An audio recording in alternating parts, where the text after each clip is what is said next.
What is private equity, and why is everyone always saying it's ruining everything that you love? Your favorite store closes, your hospital gets worse, and your childhood brands are unrecognizable. Chances are private equity probably bought it. Private equity sounds intimidating, like something only insiders understand, but it doesn't have to be. Welcome to Private Equity for Hot Girls. And hot girls is a mindset, obviously. In this episode, we're going to break down private equity. No jargon and no judgment. Just cold, hard insights and facts into the most mysterious corner of capitalism and finance. If you love business drama or you love Succession, definitely listen to this episode all the way through. I'm Cherie. I'm Jean. And we're the Tiger Sisters.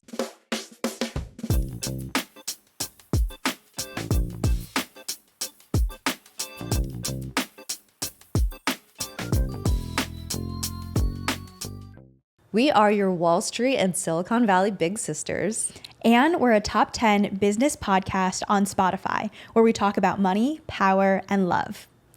In this episode, we're going to break private equity down into 5 juicy parts. The first is what PE actually is. The second is how PE firms make their money, which is millions and billions. The third is what is a leveraged buyout, also known as an LBO. The fourth is why does PE always get dragged in the media? And the fifth is what it means for you as a founder, customer, or an employee of a PE purchased firm. By the end, you'll understand why PE is always the villain in the media and whether or not that's actually fair. Please remember to like, follow, and subscribe. If you subscribe or follow, you'll be updated whenever a new episode comes out. And if you're enjoying the show, make sure you leave a 5-star rating on Apple Podcasts or Spotify. And for the real insider stuff and our deep dives, take a look at our newsletter, which is linked in the top description below. Let's get into it. This episode of Tiger Sisters is brought to you by Read AI. Yes, and it's not just another note taker. It's like an AI co-pilot that can read, transcribe, and summarize your meeting notes. It reads the energy and vibe of your meetings to give you the next smart steps. I'm obsessed because it's like having a chief of staff that manages your inbox, your work meetings, basically your entire work life. Yeah, last week I missed a meeting and I was able to type what did I miss, and Read AI was able to give me the top takeaways, the key points, and also the sentiment. It was kind of like magic. And it works across Gmail, Teams, Notion, Salesforce, Zoom, basically wherever you do your work. And you know me, I never give apps access to my Gmail because that's super private, but I actually made an exception for Read AI because I personally know the founder, 𝗪𝗫, because we used to work together at Snapchat. And you guys might remember we actually interviewed 𝗪𝗫 on season 3 of Tiger Sisters when he was talking about his new startup, which is actually Read AI.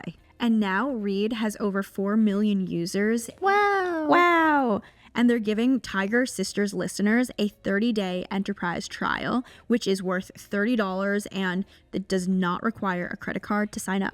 We don't know how long this 30-day free offer is going to last, so if you're at all curious, try it right now. Go to www.read.ai/tigersisters for a free 30-day extended trial, and you don't need to put in your credit card. Sign up through our link because then they'll know that we sent you. We're obsessed with Read AI, and we think you're going to love it too.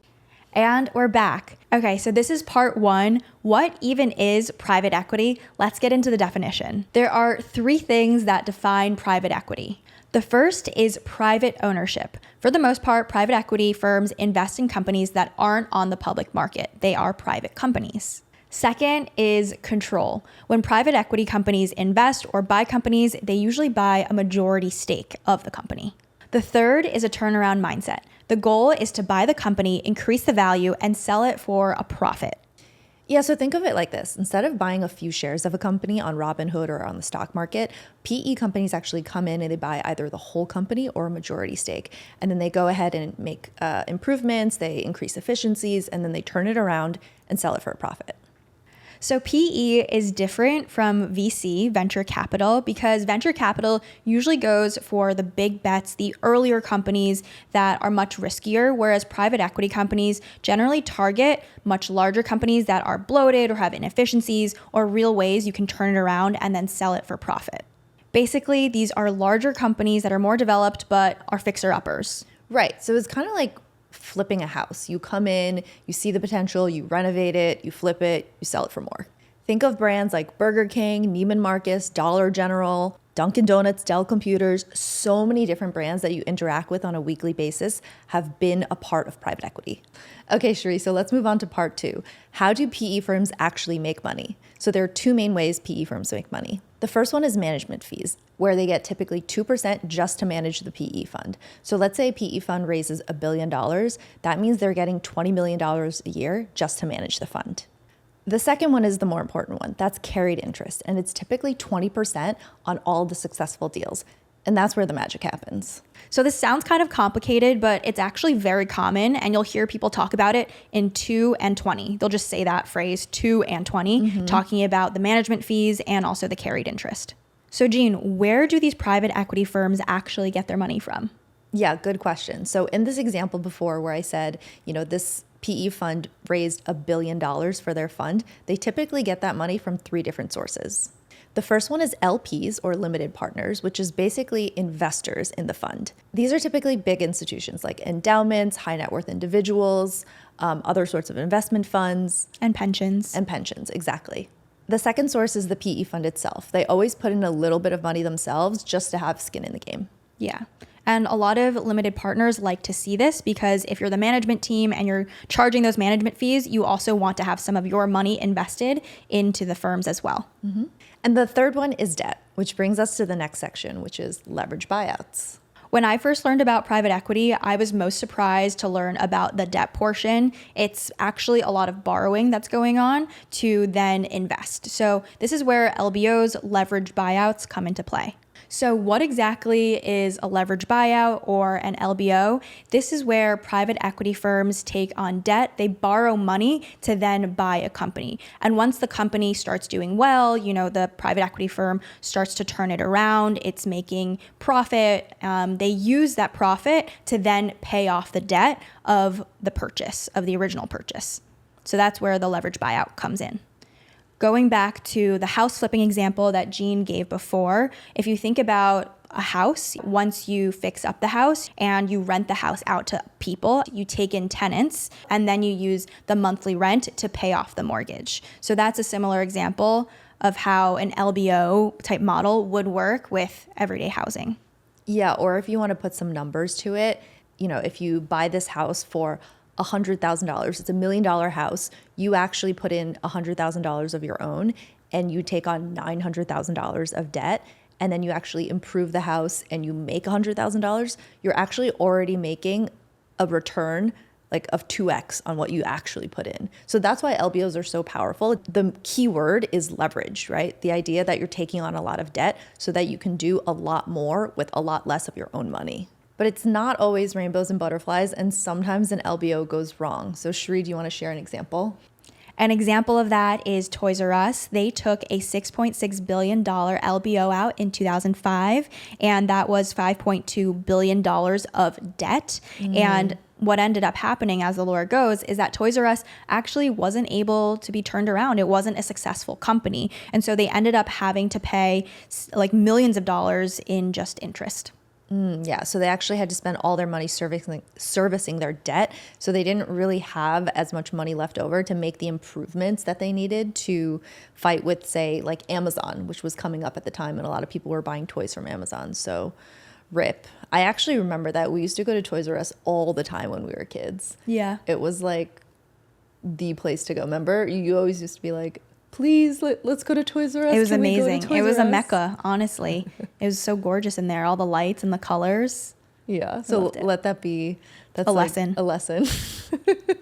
Yeah, and by 2017, they were actually bankrupt. And that's the risk of taking on debt or leverage. It could work out really well and you could make millions and millions of dollars, or it could really burn down the house. Yikes, dramatic. Okay, so next is part 4. Why is private equity always the bad guy? And we'll get to it right after this break. Quick pause, Tiger fam. This is Cherie, and we just dropped a brand new listener survey. It's different from the audience survey that you hopefully already filled out. It's 10 quick questions and 2 minutes max. Your support keeps the episodes free and publishing weekly. Why? Because your answers tell future sponsors that Tiger Sisters is a show worth investing in. That means better partners, stronger episodes, and no random ads you don't care about. tap the listener survey link in the description right after this episode. Knock it out and help us keep building a podcast that feels made for you. Thank you from the bottom of our hearts for being the best part of Tiger Sisters. Now back to the show. And we're back. Okay, so Cherie, tell us, why is private equity always the bad guy? I think in media, private equity gets a really bad reputation. There's a lot of movies and films and TV show that just shows like the slimier parts of private equity. I think that's number one, how it's portrayed in media, but also how customers, consumers, and employees are treated does not help with the reputation of private equity. The first reason why it gets a bad reputation is because of layoffs. Oftentimes when private equity firms are turning around companies, they have to do mass layoffs as a way to boost efficiency or improve the company, and that impacts day-to-day people and the employees. Mm-hmm. I guess they don't have to do it, but that's typically a very strong lever for them to cut costs and therefore increase profits. Yeah. The second thing is prioritizing short-term benefits over long-term health. A lot of private equity firms have to be careful not to do this, or else they risk improving the profits kind of artificially. Yeah, and it actually depends on the PE fund and also kind of what size they are and what their plan is for the company that they purchase, because a lot of times, I guess maybe this is like another dirty secret of PE, is that their goal is to actually improve the efficiency of the company and then sell it to another PE fund. Like they just kind of want to hit a certain level of like profit and then move on to the next one. Right, because there's different sizes of PE funds and different types of companies that they buy. And so actually something that I learned when I was taking a private equity class at Stanford last year is that most of the exits of these PE firms is selling to another PE firm that takes on the company when it has grown to a certain size, which is how they make money. The third reason why private equity gets a bad reputation is because of asset stripping. Like one lever they can pull in order to cut down cost is to sell things that the company owns. For example, if the company is a manufacturing company and they have really big machines or expensive machines, one thing that they can do is strip the assets and sell it, but that might not be good for the long-term health of the company, although it does raise profit. And the fourth reason why private equity gets a really bad reputation is because of industry sensitivity. A lot of healthcare firms or hospitals are actually controlled by PE firms. And when incentives may not be necessarily aligned or there's different stakeholders in the entire equation, PE firms definitely their goal is to return money to the shareholder. And when that collides with hospitals or healthcare funds or education, it can get really sticky. Yeah, and I think especially when it comes to industries like hospitals, it's always just a really bad headline if it says like, you know, there's like we've talked about headline risk before on Tiger Sisters. There's just a lot of headline risk when it comes to these industries because you don't really want to be pointed to as like the evil company that laid off 30% of hospital workers. Right. Because there's a lot of downstream effects too that can ladder up to that. And then the PE firm will inevitably be blamed for that.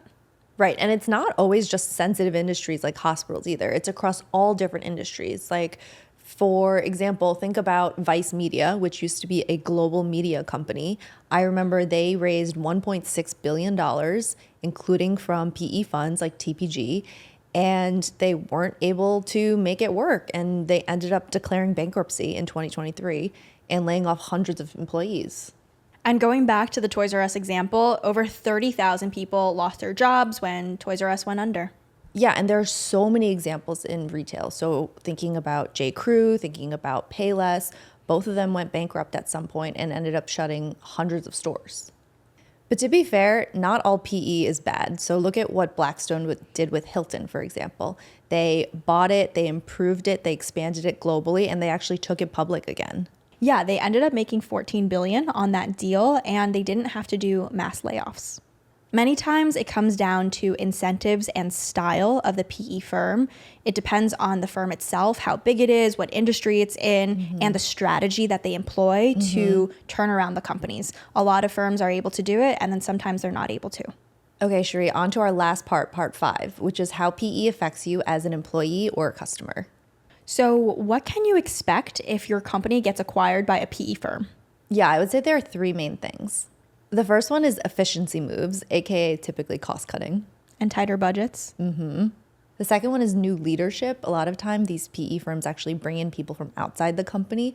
A lot of times they're actually operators that exist in the PE firm to come lead the new company. Yeah, because PE firms, if they're turning around a company, they want to bring in people that they trust and know can do the job. And that they know will execute their strategy. True. And then the third one is restructuring, aka layoffs, which is to boost profitability. And as a customer, if a PE firm has acquired one of your favorite brands, you might see higher prices, worse service, and leaner offerings. Yeah, this reminds me of when my girlfriends and I heard that 𝗪𝗵𝗁, you know, the Australian like dress brand for women, designer brand, when they announced that they were PE acquired, we were like, oh shit, like better buy up all that 𝗪𝗵𝗁 now because next season it's probably going to be worse quality and it's going to be more expensive because the PE fund is going to try to like squeeze their profit margins and improve them. So that was just like a small way where like we were like, uh-oh. We know what's coming. Yeah, like time to buy up the kind of like vintage 𝗪𝗁. But as devil's advocate, sometimes you do get better service. PE firms are known to cut the bloat and make things more efficient. So that also trickles down to customer experience as well. Yeah, I would say a lot of times PE firms, like what they say they're good at is improving operations. Yeah. So if that's a big part of the business, that can be something that as a customer, you might experience improved operations. Okay, and we'll wrap up this episode with our main takeaways after this break. We'll talk about, is PE evil or just misunderstood?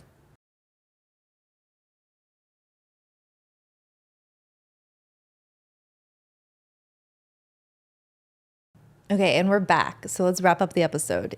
So Cherie, is PE evil or just misunderstood? My take, personally, is that private equity as a funding and like finance mechanism isn't inherently evil. Yeah, I would agree with that. I just think that if it's something that's touching like your salad chain, your hospital, your favorite clothing brand, it's important to understand it so you can know how it affects your everyday life. And part of understanding it is actually knowing what private equity is, which now you guys do after this episode, and then understanding what are their goals, what are they optimizing for, so that you can figure out how it affects you. Because when you follow the money, you end up seeing the incentives of the firms and what they're trying to go for. Yeah, and hot people understand incentives. And if you like this episode, please remember to like, comment, and subscribe. Please remember to follow and subscribe because then you'll be notified when a new episode drops. And if you're listening to us on Apple Podcasts or Spotify, please remember to give us 5 stars. It really helps us get discovered and distribute our podcast to more listeners. And also subscribe to our newsletter, which is linked in the description, and follow us on our Instagram at Tiger Sisters Podcast. Thank you. Bye. Hey guys, quick break to let you know that we now have merch on sistersmatcha.com. We have sweatshirts and t-shirts that we designed ourselves. Go check it out. And please rate us 5 stars on Spotify and Apple Podcasts. These ratings are so important for the distribution and survival of Tiger Sisters Podcast. Thank you for your support. Action. saying action makes me laugh. So I'll say it. I can't say it anymore. Okay. And action.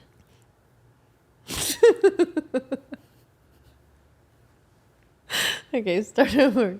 I had a moment yesterday. You take your moment. I have no words because yesterday I couldn't even breathe. Am I all red? Okay, it's fine. Action. Yeah.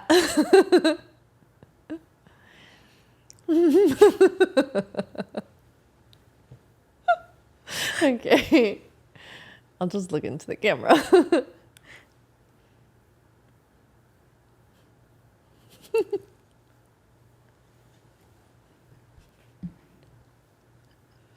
This is bloopers.